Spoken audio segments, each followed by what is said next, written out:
Nous arrivons maintenant au deuxième des 17 principes qui mènent à la clé avec lequel vous pourrez ouvrir la porte à la réalisation de vos objectifs dans la vie. Ce principe du succès se nomme le cerveau collectif. Je veux que vous compreniez le principe du cerveau collectif car vous devez l'utiliser avant de pouvoir prendre possession de la clé principale. Et voici la définition de ce principe. Cela consiste en deux personnes ou plus qui travaillent en parfaite harmonie pour atteindre un but précis.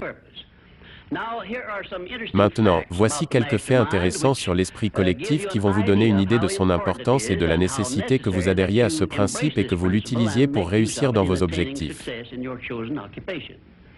Tout d'abord, c'est le principe par lequel vous pourrez emprunter et utiliser l'éducation, l'expérience, l'influence et peut-être le capital d'autres personnes dans la réalisation de vos propres projets dans la vie.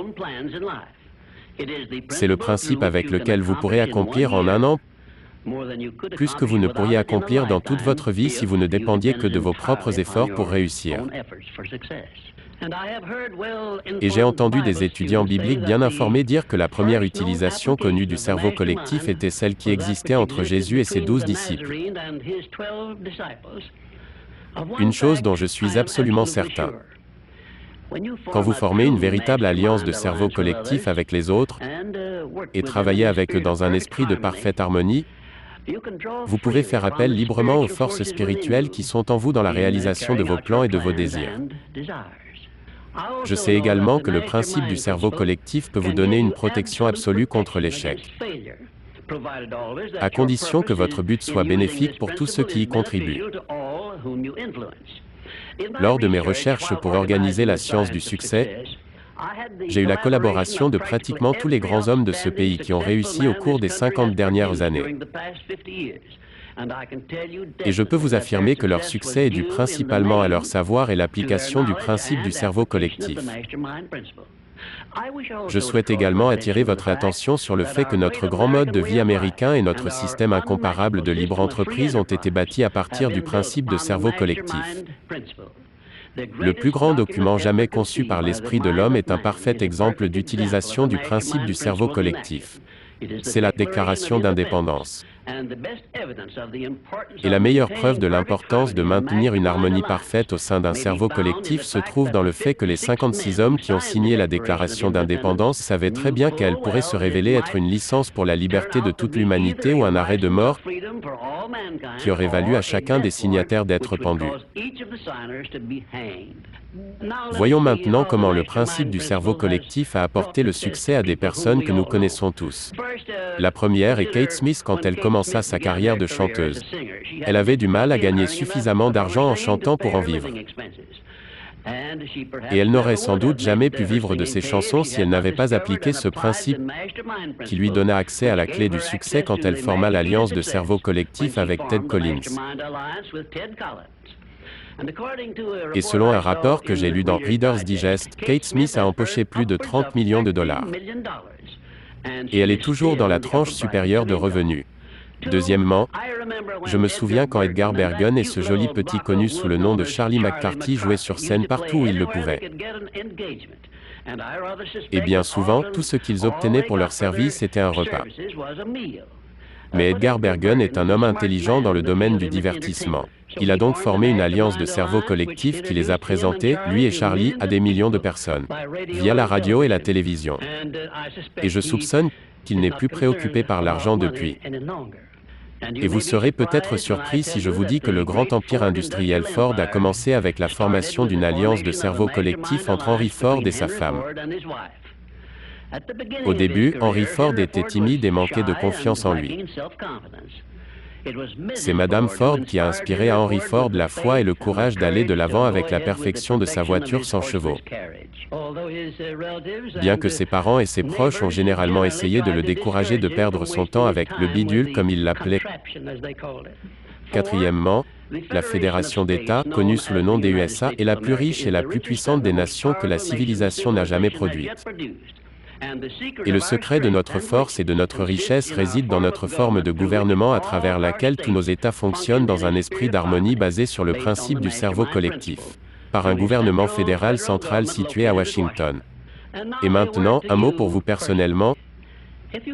Si vous travaillez pour un salaire, vous avez l'opportunité de vous promouvoir pour des revenus plus élevés et un poste à plus de responsabilités, en formant un cerveau collectif avec vos collègues ou vos managers. Dans la prochaine vidéo, je vous donnerai plus d'instructions sur la manière d'appliquer le principe du cerveau collectif, afin d'augmenter votre salaire et de vous promouvoir à une position plus élevée avec la pleine coopération de votre direction. Oui, c'est vrai.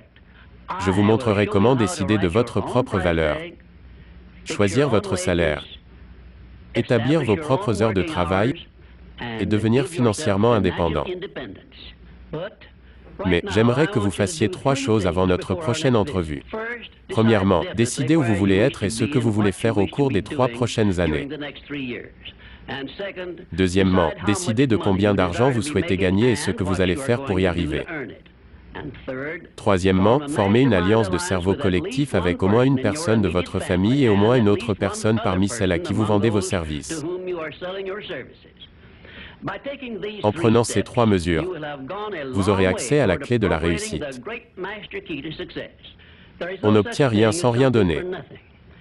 Tout, y compris votre succès personnel, a un prix à payer.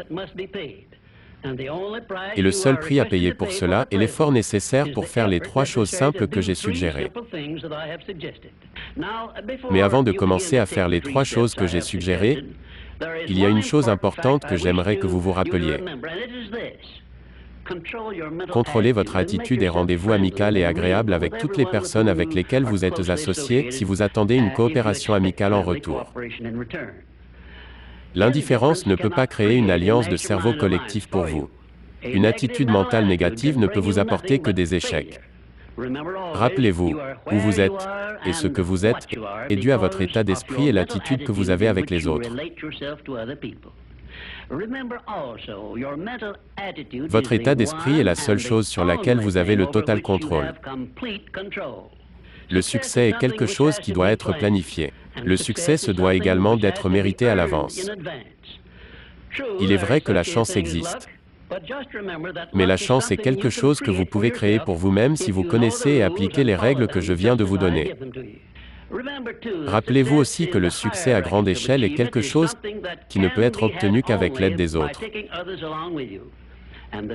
Et la meilleure définition du succès que je connaisse est celle-ci. Le succès est la connaissance avec laquelle obtenir tout ce que vous voulez de la vie sans violer les droits d'autrui et en aidant les autres à l'acquérir. Il existe une formule connue pour atteindre le succès. Et elle est aussi précise et certaine que les règles des mathématiques ou les principes de la science. Mon but dans ces vidéos est de vous apporter cette formule en termes simples que vous pouvez comprendre et appliquer. Mais je ne peux rien vous donner si vous n'êtes pas prêt à le recevoir. Si vous êtes prêt à vous hisser au sommet du succès, vous n'aurez qu'à suivre ces instructions simples que je vous donnerai au fur et à mesure. Si Kate Smith n'avait pas été prête au succès quand elle forma l'alliance de cerveau collectif avec Ted Collins, il n'aurait jamais pu autant réussir. Ce qu'on appelle le succès est une chose très intéressante, car la ligne entre le succès et l'échec est si faible qu'il est souvent difficile de dire où l'un finit et l'autre commence. Par exemple, dans l'association d'Henry Ford, il avait des milliers de gens qui travaillaient pour lui et avaient une bien meilleure éducation que la sienne. Une personnalité plaisante donne plus de capacité à se faire des amis et de meilleures chances de réussir que M. Ford, quand il travaillait pour un salaire. Mais M. Ford avait une qualité que les autres qui travaillaient pour lui ne possédaient pas. La même qualité que je vous décrirai dans la prochaine vidéo. En attendant, j'aimerais savoir si vous pouvez décrire la qualité que possédait Henry Ford, qui a fait de lui le plus grand industriel que ce pays ait jamais connu. Lors de la prochaine vidéo, je vous donnerai un indice précis quant à la qualité du succès qui a aidé Henry Ford à répandre son influence dans le monde entier et le rendant riche comme Crésus malgré le fait qu'il a reçu une pauvre éducation scolaire. En attendant, restez positif. Et rappelez-vous, vos seules vraies limitations sont celles que vous acceptez et créez dans votre esprit.